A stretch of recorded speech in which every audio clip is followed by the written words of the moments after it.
LDFന്റെ ഉറച്ച കോട്ടയാണ് വടകര. കേരളത്തിലെ തലശ്ശേരി, കൂത്തുപറമ്പ്, വടകര, കുറ്റ്യാടി, നാദാപുരം, കൊയിലാണ്ടി, പേരാമ്പ്ര എന്നീ നിയമസഭാ മണ്ഡലങ്ങൾ ഉൾക്കൊള്ളുന്ന മണ്ഡലമാണ് വടകര. സോഷ്യലിസ്റ്റ് കമ്മ്യൂണിസ്റ്റ് ആശയങ്ങൾക്ക് ശക്തമായ അടിത്തറയുള്ളൊരു മണ്ഡലം കൂടിയാണ് ഇത്. നിലവിലെ വടകര ലോക്സഭാ മണ്ഡലത്തിലെ MP കെ മുരളീധരനാണ്. 5 മണ്ഡലങ്ങളിൽ CPM-ഉം ഒരിടത്ത് RMPയും ഒരിടത്ത് LJDയുമാണ് കഴിഞ്ഞ നിയമസഭാ തിരഞ്ഞെടുപ്പിൽ വിജയം കൈവരിച്ചത്. 2009 ലോക്സഭാ തിരഞ്ഞെടുപ്പ് മുതൽ RMP സ്ഥാപക നേതാവ് TP ചന്ദ്രശേഖരൻ എന്നൊരു ഘടകം മണ്ഡലത്തിലെ വോട്ട് നിർണ്ണയിക്കുന്നതിൽ ഒരു പ്രധാന ഭാഗമാണ്. എന്നാൽ BJPക്ക് 1 ലക്ഷത്തിൽ കൂടുതൽ വോട്ട് ഒരിക്കൽ പോലും ഈ ഒരു മണ്ഡലത്തിൽ നേടാൻ സാധിച്ചിട്ടില്ല എന്ന് പറയേണ്ടിയിരിക്കുന്നു. 2019 കെ മുരളീധരനും P ജയരാജനും തമ്മിലായിരുന്നു മത്സരം.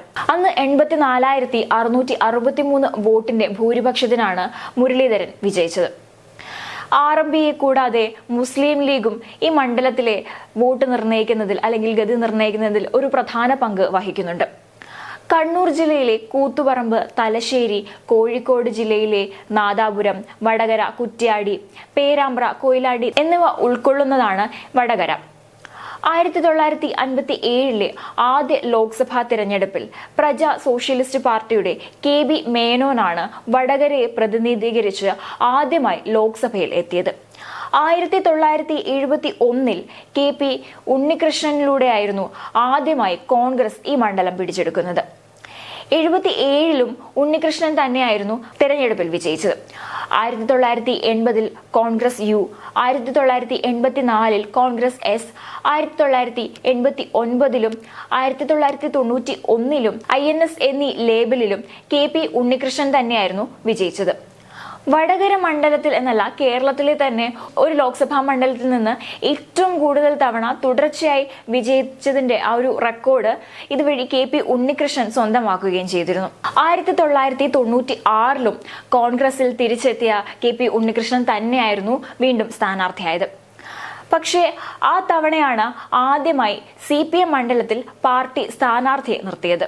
എന്നാൽ ഉണ്ണികൃഷ്ണന്റെ ഈ റെക്കോർഡെല്ലാം തന്നെ O ഭരതനിലൂടെ CPM തകർക്കുകയായിരുന്നു. പിന്നീട് 2004 തിരഞ്ഞെടുപ്പ് വരെ CPM-ന്റെ കയ്യിൽ വളരെ ഭദ്രമായിരുന്നു വടകര എന്ന ലോക്സഭാ മണ്ഡലം. NK പ്രേമജം, സതീദേവി എന്നീ CPM നേതാക്കളെ വടകരയിലെ വോട്ടർമാർ ജയിപ്പിച്ചു വിടുന്ന ഒരു സാഹചര്യമുണ്ടായിരുന്നു. 2004 തിരഞ്ഞെടുപ്പിൽ സംസ്ഥാനത്തെ തന്നെ ഏറ്റവും ഉയർന്ന ഭൂരിപക്ഷമായ 1,30,583 വോട്ടാണ് സതീദേവിക്ക് അന്ന് ലഭിച്ചത്. എന്നാൽ അതിനുശേഷം മണ്ഡലത്തിലെ CPM-ന്റെ അടിത്തറ തകരാൻ തുടങ്ങുകയായിരുന്നു. കാരണം VS പിണറായി പോര് CPM-ൽ ആ സമയത്തായിരുന്നു ഉടലെടുത്തത്. CPM-ന്റെ നയ വ്യത്യാസങ്ങളോടെല്ലാം തന്നെ അതൊക്കെ ചൂണ്ടിക്കാട്ടിക്കൊണ്ട് VS പാർട്ടിക്കുള്ളിൽ കടുത്ത പ്രതിഷേധം രേഖപ്പെടുത്തിയിരുന്നു. ഈ ഒരു പോര് വടകരയിൽ ശക്തമായി പ്രതിഫലിക്കുകയും ചെയ്തു. ജില്ലയിലെ തന്നെ CPM-ന്റെ പ്രധാന നേതാക്കളായിരുന്നു TP ചന്ദ്രശേഖരനും വേണു. ഇവർ രണ്ടുപേരും പാർട്ടി വിട്ടുപോകുന്ന ഒരു സാഹചര്യം അന്നുണ്ടായിരുന്നു. ഓഞ്ചിയമടക്കം പാർട്ടിക്ക് വേരോട്ടമുള്ള മണ്ഡലങ്ങളിൽ RMP എന്ന പുതിയ പാർട്ടി ശക്തിപ്പെടുകയായിരുന്നു ഇതിലൂടെ. VS അനുകൂല നിലപാട് മുറുകെ പിടിച്ച നേതാക്കളായിരുന്നു RMP രൂപീകരിക്കുന്നതിന് പിന്നിലുണ്ടായിരുന്നത്. CPM-ന്റെ വോട്ട് ബാങ്കുകളിൽ വിള്ളൽ വീഴ്ത്താൻ RMPക്ക് സാധിക്കുകയും ചെയ്തു. 2009 ലോക്സഭാ തിരഞ്ഞെടുപ്പിൽ CPM-നായി സിറ്റിംഗ് MP സതീദേവി തന്നെയായിരുന്നു കളത്തിലിറങ്ങിയത്. കോൺഗ്രസ് മുല്ലപ്പള്ളി രാമചന്ദ്രനെയാണ് അന്ന് മത്സരിപ്പിച്ചത്. RMPക്കായി സാക്ഷാൽ TP ചന്ദ്രശേഖരനെ തന്നെ മത്സരത്തിനായി ഇറക്കുകയുണ്ടായി. 56,186 വോട്ടിനാണ് മുല്ലപ്പള്ളി ആ മത്സരത്തിൽ വിജയിച്ചത്. TP ചന്ദ്രശേഖരനാകട്ടെ 21,833 വോട്ടാണ് അന്ന് നേടിയത്. 2012 TP ചന്ദ്രശേഖരൻ കൊല്ലപ്പെടുന്നത്. ഇത് CPM എന്ന പ്രസ്ഥാനത്തെ വലിയ രീതിയിൽ തന്നെ ബാധിച്ചു. കാരണം പ്രതിസ്ഥാനത്ത് CPM-ന്റെ നേതാക്കൾ അടക്കമുള്ളവർ നിൽക്കുകയും അത് CPM-നെ പ്രതിരോധത്തിലാക്കുകയും ചെയ്തിരുന്നു. എന്നാൽ 2014 തിരഞ്ഞെടുപ്പിൽ CPM ശക്തമായി തിരിച്ചു വരുന്നൊരു കാഴ്ചയായിരുന്നു ഏവരും കണ്ടത്. സിറ്റിംഗ് MP മുല്ലപ്പള്ളി രാമചന്ദ്രനെ തന്നെയായിരുന്നു കോൺഗ്രസ് സ്ഥാനാർത്ഥിയാക്കിയത്. AN ഷംസീർ ആയിരുന്നു അന്ന് CPM-ന്റെ സ്ഥാനാർത്ഥി. BJP, ആം ആദ്മി, SDPI എന്നിവർ കൂടി മത്സരിച്ച ആ ഒരു തിരഞ്ഞെടുപ്പ് പക്ഷേ അക്ഷരാർത്ഥത്തിൽ CPM-ന്റെയും കോൺഗ്രസിന്റെയും ഒരു ബലപരീക്ഷണമായി തന്നെ മാറിയിരുന്നു. 5 വർഷം മുൻപ് 1,50,000 വോട്ടിന്റെ ഭൂരിപക്ഷത്തിൽ വിജയിച്ച മുല്ലപ്പള്ളിയെ 3000-ഓളം വോട്ടിന്റെ ഭൂരിപക്ഷത്തിലേക്ക് ഒതുക്കാൻ ഷംസീറിന് സാധിച്ചിരുന്നു. TP വധത്തിന് 2 വർഷത്തിന് ശേഷം നടന്ന തിരഞ്ഞെടുപ്പ് എന്നൊരു പ്രതികൂല സാഹചര്യം ഉണ്ടായിട്ട് പോലും CPM അടിത്തറ തിരിച്ചുപിടിക്കുന്ന ഒരു കാഴ്ചയായിരുന്നു അന്ന് കണ്ടത്. മുല്ലപ്പള്ളിക്ക് 4,16,479 വോട്ട് ലഭിച്ചപ്പോൾ N ഷംസീർ നേടിയത് 4,13,173 വോട്ടായിരുന്നു. 2019 ഈ ഒരു നേരിയ ഭൂരിപക്ഷം മറികടക്കാം എന്ന CPMന്റെ ആ ഒരു പ്രതീക്ഷ എന്നാൽ സാധിച്ചില്ല. രാഹുൽ ഗാന്ധി എന്നൊരു ഘടകം സംസ്ഥാനത്ത് ആകെ അന്ന് തരംഗം സൃഷ്ടിച്ചപ്പോൾ വടകരയും അതിനൊപ്പം നിന്നിരുന്നു. P ജയരാജൻ എന്ന കരുത്തനായ സ്ഥാനാർത്ഥിയെ മുരളീധരൻ അന്ന് തോൽപ്പിച്ചത് 80,000-ലേറെ വോട്ടിനായിരുന്നു. ഇത്തവണയും K മുരളീധരൻ തന്നെയായിരിക്കും UDF-നായി മത്സരിക്കുക.